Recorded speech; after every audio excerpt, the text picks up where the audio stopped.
6 people, murdered in cold blood, no witnesses, no arrests. The killer may have lived in the house for days after. One of the most disturbing unsolved crimes in European history took place not in a city, but on a remote farm in rural Germany. The Hinterkaifeck murders weren't just brutal, they were haunting.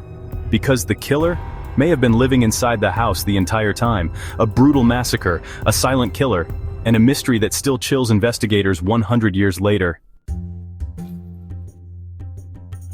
It was 1922. Hinterkaifeck wasn't even a village, just a lonely farmstead about 70 kilometers north of Munich. The Gruber family lived there. Andreas Gruber, his wife Cecilia, their daughter Victoria, her 2 young children, and a maid. They were self-sufficient, private, and kept mostly to themselves. But their isolation made them vulnerable. And in the final days before their deaths, they began to notice things. Footprints in the snow that led to the house, but never away. Muffled sounds from the attic, a missing set of keys, the feeling of being watched. The atmosphere turned from quiet to unsettling, then from unsettling to terrifying.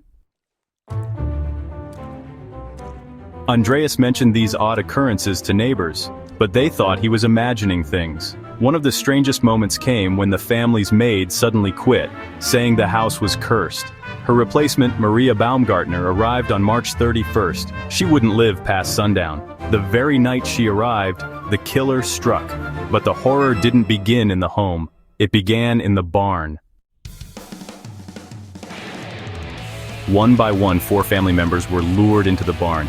We don't know how, perhaps by noises or staged distress. Each was struck in the head with a mattock, a farming tool similar to a pickaxe.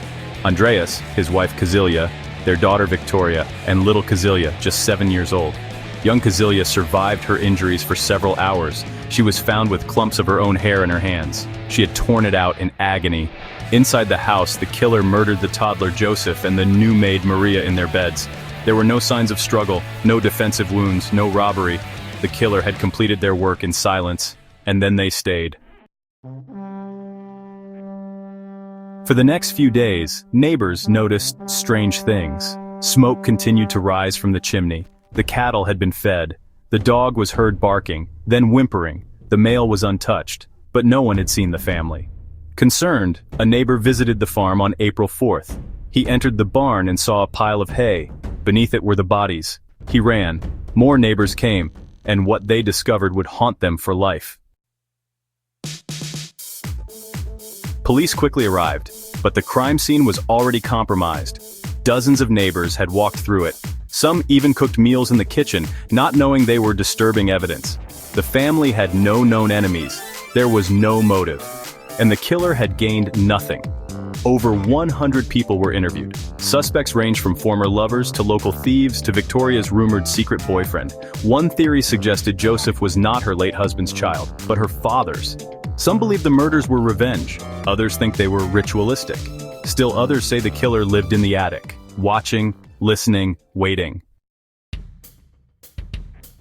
Several horrifying details still remain unexplained. Maria's suitcase was found neatly packed. She never had time to unpack. One theory suggests the killer stayed in the house for days after the murders, eating meals, tending the animals.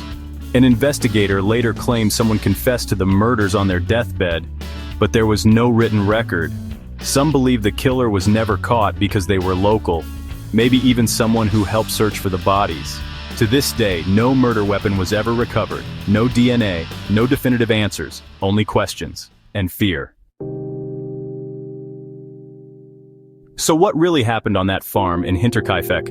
A random act of violence? A family vendetta? Or a calculated plan by someone who wanted more than murder? Someone who wanted to live among the dead? Someone who found peace in their silence? Over a century later, this remains Germany's most chilling cold case, and the question still echoes. Who lived in the attic? And why did they wait? If this case chilled you to the core, subscribe for more. Leave a comment with your theory. Was the killer ever caught and just never revealed?